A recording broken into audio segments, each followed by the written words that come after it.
Hello again, I'm Rosamund Derwin, the media editor of the Sunday Times, and I'm chairing this. I'd like to start by introducing you, and I should say we're going to have two speakers. We've got a bonus speaker. So let me start with Carl, to my right, immediate right, is the chief reporter at Computer Weekly, where he helped to expose the post office scandal. He's been investigating the post office scandal since 2010, a year after the magazine's original article, which was by his former colleague, Rebecca Thompson. To my immediate left, Richard Brooks is an investigative journalist for Private Eye magazine. He covers financial and political scandals and has written 2 books, Bean Counters and The Great Tax Robbery. And our bonus guest is Bill Goodwin, who's investigations editor at Computer Weekly, and he was Rebecca's editor on the original story of the post office scandal, and also did a lot of the work with the lawyers, which I imagine was an incredibly vital and lengthy piece for that story. Now, I'm aware that some of the audience this might be international and so may not be quite as aware about the post office scandal, which obviously since the ITV drama at the start of this year has become such a major talking point, although I should say clearly journalists were plugging away at this story for a very long time. So should I start with you, Bill, in terms of the background to this story and the original sort of process of the story being broken? So back in 2004, Computer Weekly's investigations reporter Tony Collins had a tip-off from Alan Bates, who got in touch with him. Alan Bates was the subsequently famous sub-postmaster. And he got in touch with Tony and said, look, there's something really odd going on with Horizon, this IT system created by Fujitsu. You know, it's giving me wrong numbers when I put my financials into the computer system. And it was very hard to prove. There was nothing to go on. There was no evidence. Very difficult. So Tony filed it away. And then 4 years later, he had a similar email, this time from Lee Castleton, who was another postmaster who'd had very similar experiences. And he was actually looking to see whether Computer Weekly could find a computer expert for him to have a look at Horizon and see if there were any problems. What happened then was that Tony passed this on to a young journalist called Rebecca Thompson, who was covering the retail sector and government for Computer Weekly as a project. And Rebecca managed to find other postmasters who had similar experiences with Horizon. It was a very long process, and she based her research primarily on court records. So she managed to get hold of judgments that were issued against various postmasters, and one postmaster led to another. And in the end, Rebecca managed to have little vignettes of about the experiences of 6 postmasters that we were able to put together in a story. It went through lots of iterations. Our lawyer's main concern was being sued by Fujitsu. We weren't too worried about the post office, so it had to be very carefully worded. And we couldn't say definitively that there was a problem with Horizon. We could just say, isn't it odd that all of these postmasters have had this experience where their financials have been called into question and they're all using this computer system. We had some vague threats from the post office. Even then, they were saying that they were only aware of one case in which someone had questioned the validity of Horizon, and they wanted to know who these other postmasters were that we were talking to, which of course we refused to tell them. And then the article was published, and to a deafening silence. It wasn't really picked up or noticed by anyone else at that time. It was a very slow burn. But shortly afterwards, the joint Federation for Justice for Sub-Postmasters was formed. And at this point, Carl is the person who took over and carried the story forward for the next, how long? Right until today. So I think it was probably autumn 2010 when Rebecca left, because people have asked me, so I've checked, and I think it was around September, and I was deputy news editor as well as I was the reporter covering the financial services sector, which at the time was going through the financial crash still, and so I was really busy with that, but it was getting a bit quieter, and you know, as deputy news editor, you got to keep an eye on stories, and I just thought, oh, well, yeah. Although it hadn't really taken off, people didn't seem that interested in it. I thought, we all knew this is like an interesting story. We love off-diary stories, need investigation. So I thought, yeah, I'll start looking into that. I can't remember when. It was sometime in 2010. I got hold of Alan Bates to have a chat with him, tell him that I was basically taking over the story. And then it was a case of just looking for something that I could write, something that happened. And I think the first thing that I wrote about was when a group had got together and they decided they were going to do a class action against the post office. This was in 2011, I think, early. So they got a legal firm, they did all the work. So I wrote about that. All the time I was being contacted by more subpostmasters. Every time you wrote a story, you'd get contacted by someone else who'd say, I'm having this problem. I'd say, well, yeah, okay, and then I'd pass it on to Alan, and gradually it got bigger and bigger. Nothing came of that, of them trying to take legal action. I think the law company pulled out, thinking like, we can't do this, we're gonna lose money in the end. So they didn't do that. But then gradually I started to get contact more. But I think there was quite a big turning point in 2013 when, I mean, you've probably seen the drama, so you probably know the Second Sight with the investigation firm which the post office hired to basically look at Horizon, and basically they wanted them to say, yeah, there's nothing wrong with it, it's fine, it's all a load of bollocks, these subpostmasters are talking.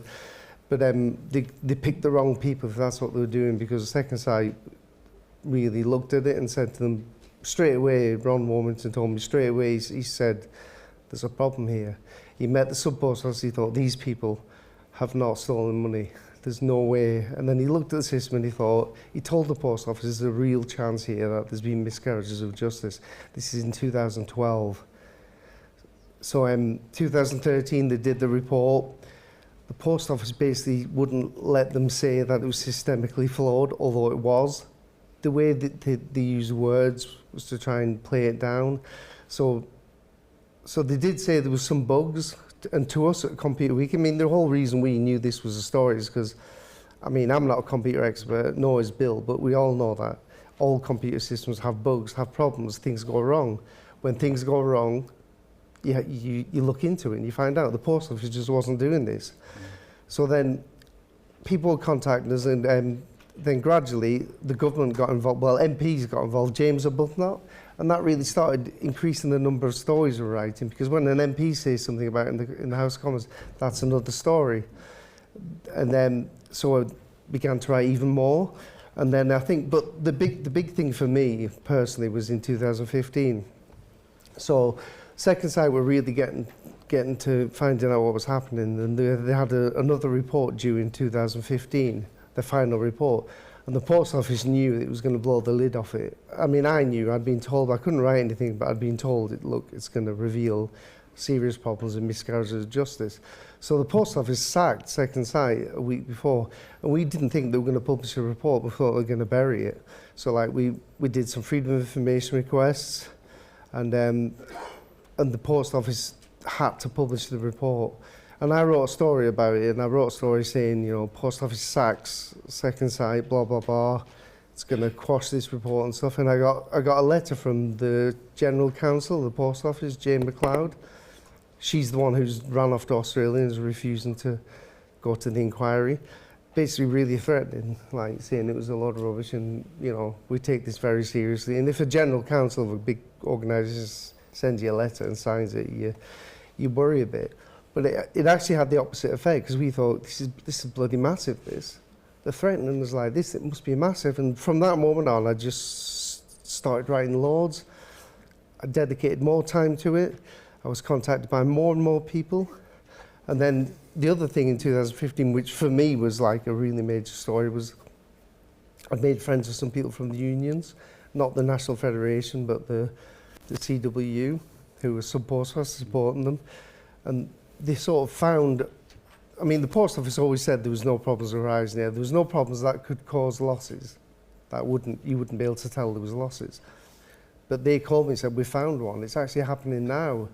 So I worked with a couple of them. Tim McCormack was one, Helen Baker, Mark Baker from the Union, just to name of the three.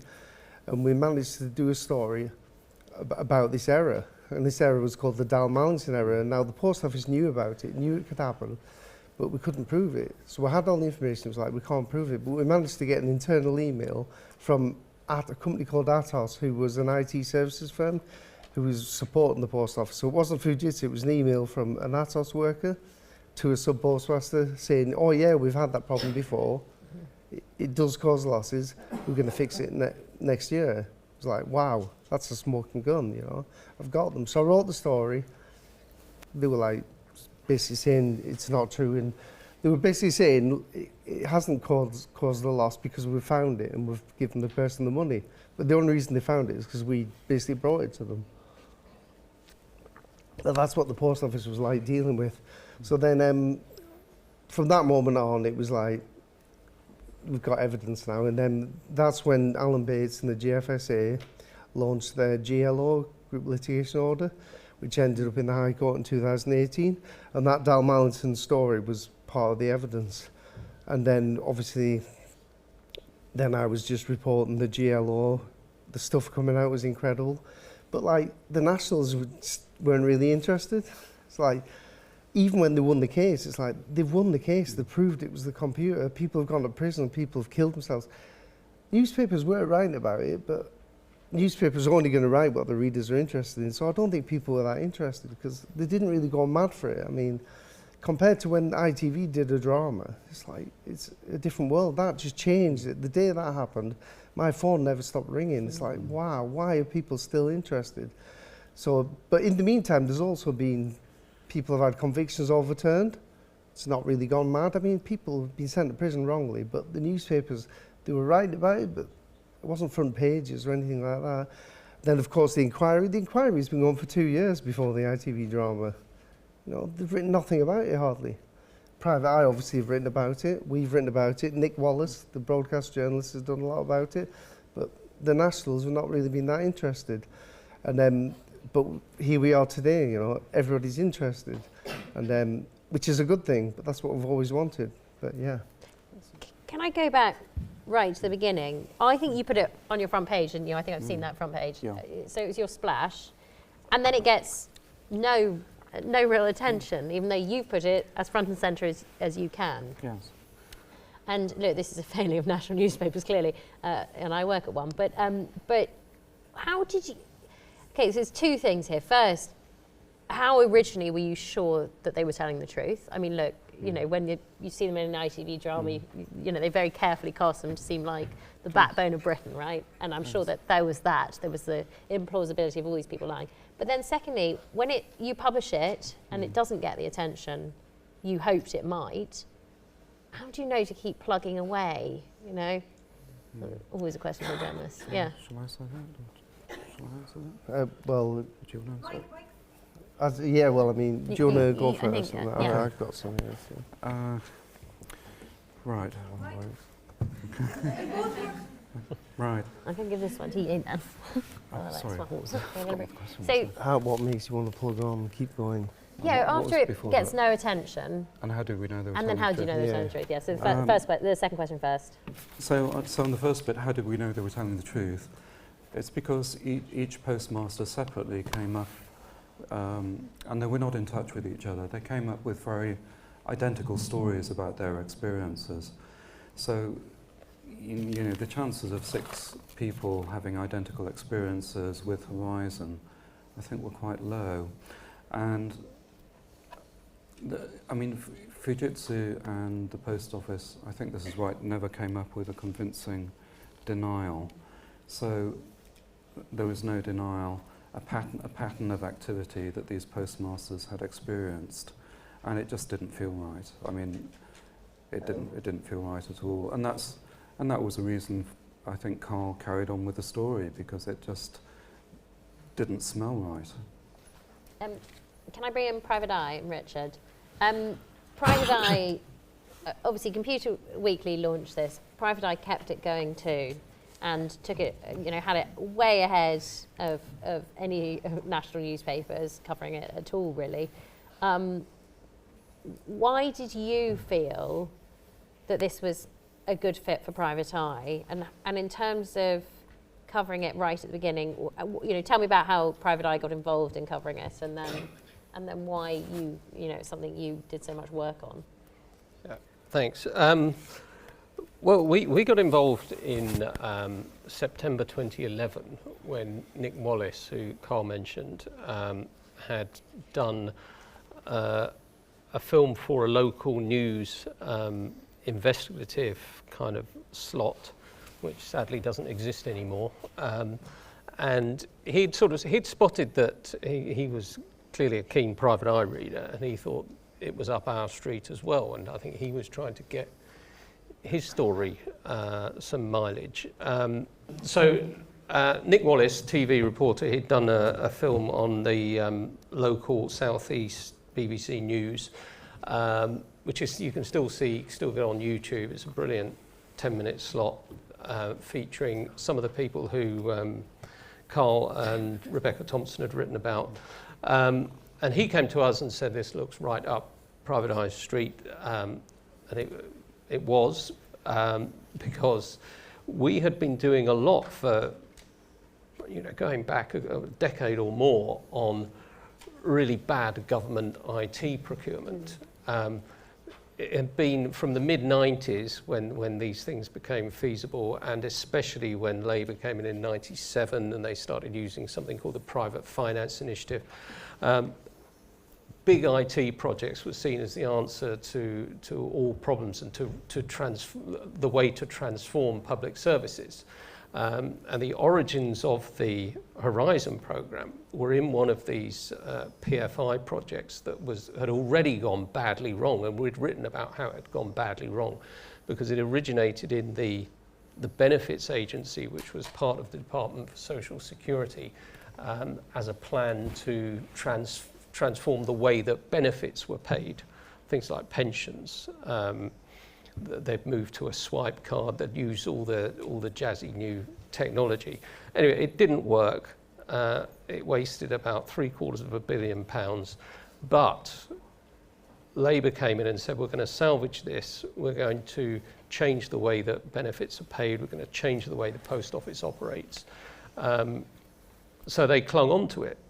They knew it was already known that it was a deeply flawed programme. It had been, the procurement had been all wrong. People started to come forward to say exactly how wrong it was, how it had been full of bugs from the word go.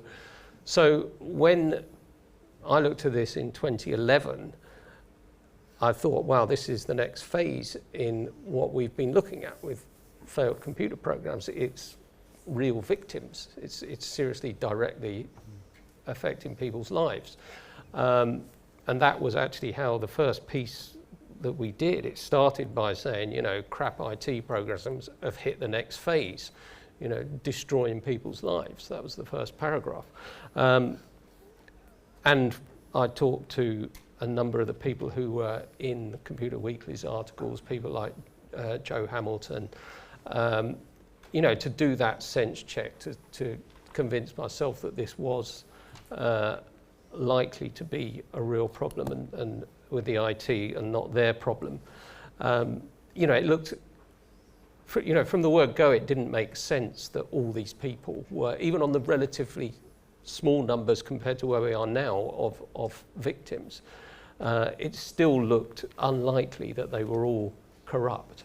What the post office was essentially saying was that there were all these people who were stupid enough to steal money from their branches when the computer's tracking every financial flow, so it would obviously show up. But at the same time, they're sort of enough of criminal geniuses to be able to hide all the money, and then there was no trace of any money going anywhere.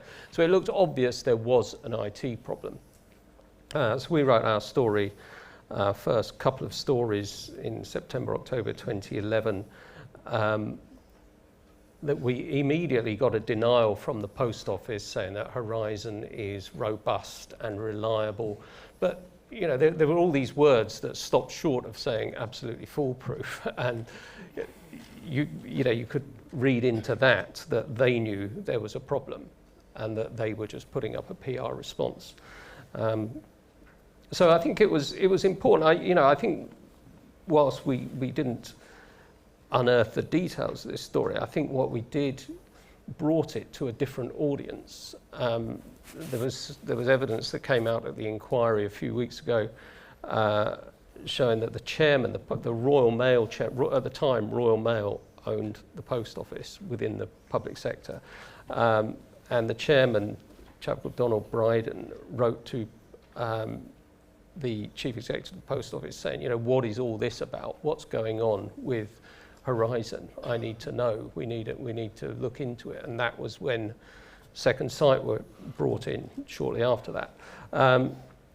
So it kind of showed the importance, I think, of getting a story like this from the professional press like Computer Weekly into the national press, albeit people still tried to ignore Private Eye. But it, you know, it did raise the profile, and you know, and from there we followed it through, and you know, watched the great work that people like Carl were doing for the next few years, and that a lot of campaigners and politicians started to do. I wonder if you all think it suffered from the problem that it is ultimately a story about IT, and that for most people, you know, unfortunately, a huge chunk of the population, not everyone, but lots of people just switch off when they hear the word, you know, computers or whatever. Now, obviously, you all humanised it from the get-go, so you did the exact right thing in pointing out this is people's livelihoods. In fact, this is people's lives. You know, the devastating effect of this was profound. But do you think that's why? Because I mean, looking back, the question is, why did it take an ITV drama in order for it to get the attention it should have got a long time ago? And also from that, it spoke, I think, the timing of the ITV drama was interesting because it came at a time where people are slightly feeling that the world, this country, is quite punishing to people who try to do the right thing, and the wrong ones get away with it, and it maybe spoke to that. But so do you think the timing of the drama was also beneficial in terms of that? Why didn't it cut through so many years earlier? Who wants to take that? Well, I have a spoiler first. I think there's probably only one member of Computer Weekly staff who knows anything about computers. You want to see me trying to switch my laptop on? We're not really we're not really technical people. We're journalists. We've all worked in. I started off writing about politics, but you know, you're not writing about the technology. You are writing about. Mainly, we're writing about how businesses use technology and how it goes wrong. Things go wrong. This story was about people, but yeah, I mean, I think that's part of it. People think. Myself, you know, I think, God, computers, you know, they're just boring. Who cares, you know? But I mean, increasingly they're becoming more important. Everything's run by computers now. But yeah, I think that was part of the problem. But I think another part of the problem was just how much the post office denied it and how much power they had. Because I know that the BBC was really heavily influenced by the government over the post office. So they didn't really pick it up that much. I think there was a lot of that. There was a lot of worries about being sued by Fujitsu as well. I mean, if you're saying a company's computer isn't working, it's causing people being sent for prison, if you don't get it right, you're in trouble. But yeah, so I mean, yeah, I think that's why it was a slow burn. But I mean, I can't believe it was so slow because, I mean, as I said, there's been like a massive court case, a high court case, multi-million-pound court case. There's been people's convictions being overturned. But I mean, in fairness, the drama did take quite a long time to put together. But yeah, I mean, I can't explain it. It was just incredible. I couldn't believe it when it happened. I guess there's a problem for Private Eye, maybe, that sometimes some of your readers may think, perhaps, and I am a long term, you know, I've had a subscription to Private Eye for about 20 years now. So, but they may think, oh yeah, well, everything in the world is sort of shit, isn't it? And so you slightly gloss over maybe. It's not, you know, as in you expect everything to be slightly, you know, hopeless. Do you think it cut through with your readers? And so why didn't that turn into wider coverage? I mean, Private Eye's literally read by every journalist, right? So Yeah. why did that not start leading to it? So it's a good question. You think there's a bit of a private eye discount? People read something in private eye and they think, oh, well, they say everything's crap anyway. Possibly. Yeah. There may be a little bit of that. But I think there was... I think it wasn't just that it was a computer story. It was also the people who were involved. And I think there is a bit of possibly prejudice, certainly lack of interest in relatively ordinary people. I think the subpostmasters, certainly weren't glamorous people. They weren't, an oligarch wasting money on a yacht or something, which instantly gets a big page 3 splash. They were very ordinary people. I don't think their situation fitted into any kind of paper's agenda, and I think there is a bit of I think the story does illustrate a bit of a problem with agenda-driven news, which feeds into investigations as well. There are certain stories that papers want. They want, whether it's, for a time they all wanted offshore tax evasion story. Another time it will be, coppers infiltrating groups or something like that. There'll be things that fit certain agendas, and I don't think this fitted into any particular slot. So I don't think they saw it as a big story straight away. I think they failed to judge it on its merits, to think, right, this is just important. This is, we're a newspaper. There are a lot of people getting completely screwed over unfairly. That's something we should be taking up.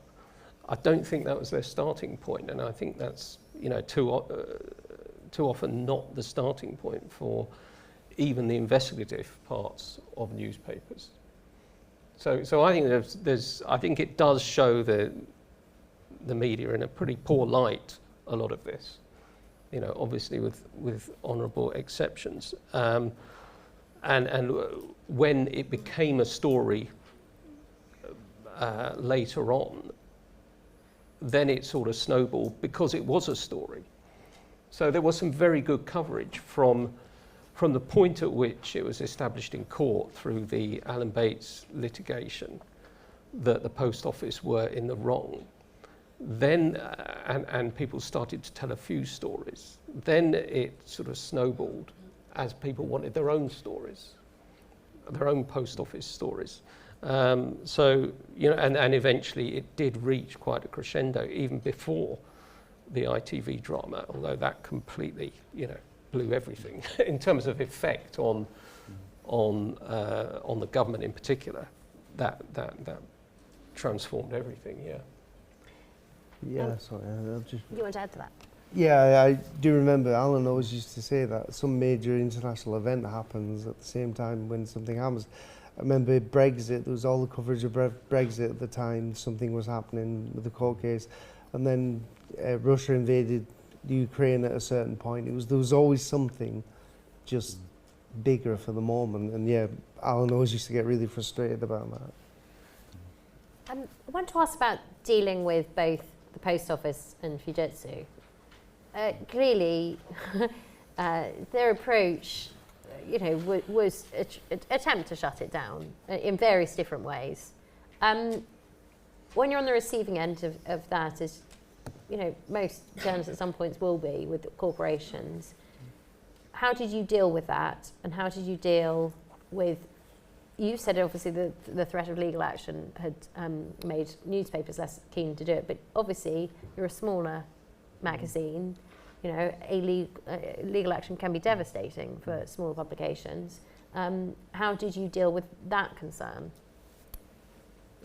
Well, I wouldn't advise trying this at home, but when basically Computer Weekly was part of Reed Elsevier, which is like, it's New Scientist. It had New Scientist, really big publication company. We had like lawyers on tap if you needed them to do anything. But by the time I started doing stuff, and in 2015 when we got the threatened letter, we'd been taken over by an American company called Tech Target. And at the time when we got the letter, I was talking to Brian Glick, the editor, like, what should we do, you know? And he's like, I don't actually know what the resources legally we've got. And also, you know, they'll probably just think it's not worth it, just don't write it, you know. Why should we get into something like this? So we didn't tell them. We just went through it, but it was quite, once you started going through the list of 10 things that were wrong, it read like it was like a PR writing to you saying, you've made these mistakes about the company I represent. And then the more we went through, we thought, actually, there's nothing really here to worry about.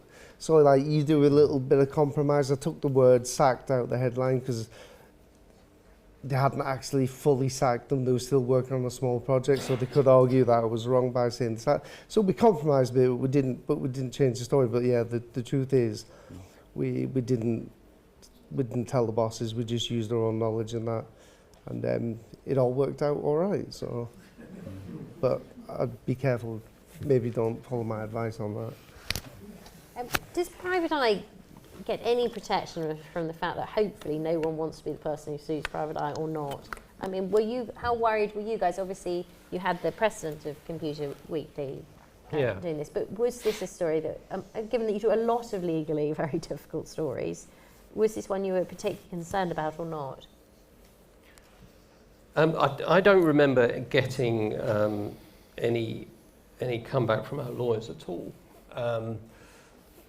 I think we were taking on a publicly owned company. The evidence was very strong, and you know, they weren't going to sue. As I mentioned, they did send in a letter that was clearly a load of nonsense. So from the outset, they showed that was the best they could do, which I think emboldens you a bit. So, you know, thereafter, it seemed pretty safe as a story from our point of view, because we weren't. Where you really get into trouble is if you directly criticise very strongly individuals, you know, wealthy individuals. Yeah. You know, the idea that a public corporation would take you on is, you know, that's very unlikely to happen. It was also becoming more difficult for major companies to take you on. So if we said Fujitsu systems are rubbish, we also judged that they were unlikely to take us on. Because, you know, there was by that stage there was quite a bit of evidence, and they would have to have shown significant harm to them, to their business, which they were never going to be able to do. So I think it was, in a way, I'm slightly second guessing what our lawyers would have thought, because they never questioned anything I wrote on it. But I think, yeah, we felt, you know, that there are stories we felt a lot more worried about than this one. And I want to open it up to questions from the floor, but when you look back on that and how long it took to get that story to be in national newspapers, do you have any advice, given that I'm sure there were journalists who were trying to persuade their editors, maybe not clearly forcefully enough, but do you have any advice when you're desperately trying to say to your editor, this is the story, and then it's getting maybe cut down to, you know, ever shrinks on the page, the classic Sunday journalism thing. It starts out at the start of the week at 1,000 words, and then it's 300. Yeah. I'm sure that's going to happen to me this week. So you know, that most journalists, working journalists, have had that happen, and you know, the interest diminishes and all those things. Do you have any advice for cutting through that and saying, no, this really does matter? Because you can't kind of do it every week, can you?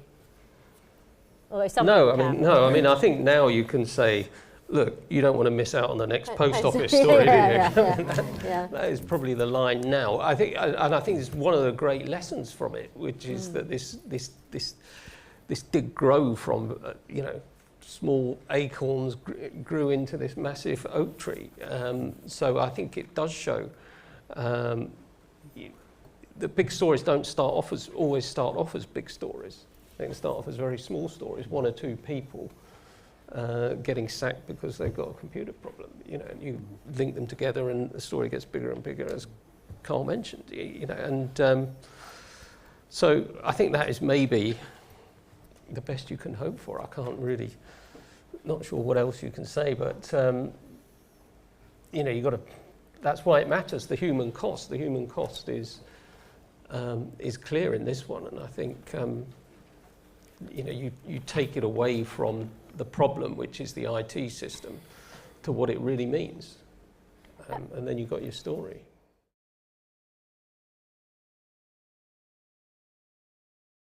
So the soon-to-be ex-Prime Minister, Sunak, obviously, it became a national issue which Daily Mail readers are interested in. So he thought, wait, we better do something.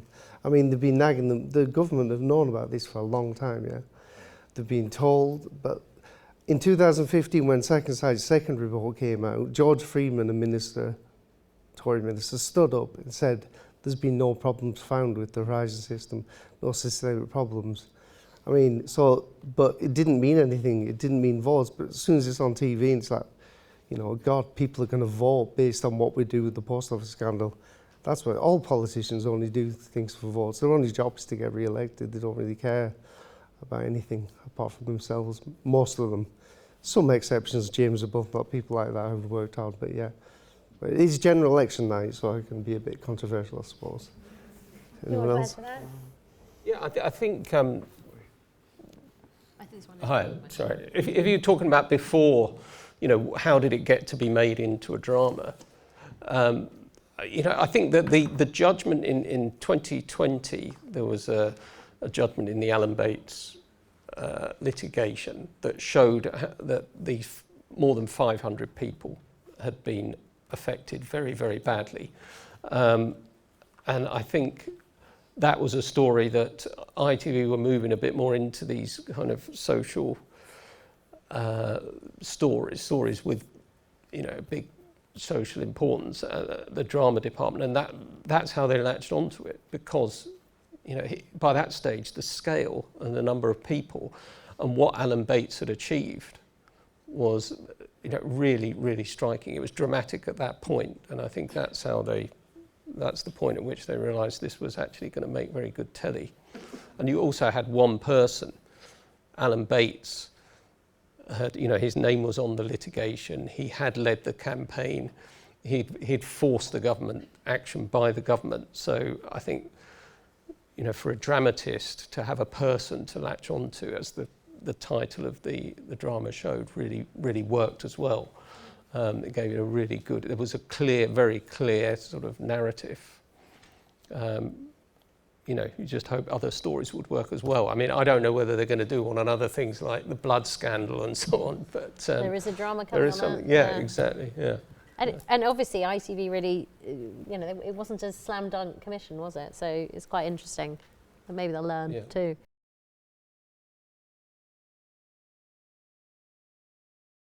Well, it's interesting that I know Alan Bates himself thinks it's a great thing, and he speaks quite highly of what Therium did, you know, and says, well, they've got to make, they're going to lose a few as well, so they've got to make these big returns to keep them in business funding litigation. It's a difficult one because I couldn't see legal aid stretching as far as this funding did. I think the case would have been settled without the victory far earlier. You know, and even most litigation-funded cases get settled early, much earlier than this did. So they stuck with it for a long time because it was such a strong case. So, you know, if you want, you know, if you want people to be able to take on these cases, you need a mechanism. And I suspect it's a very tall order to ask legal aid to be that mechanism at this kind of scale. You know, you really would need a complete rethink on the legal aid budget. That's it.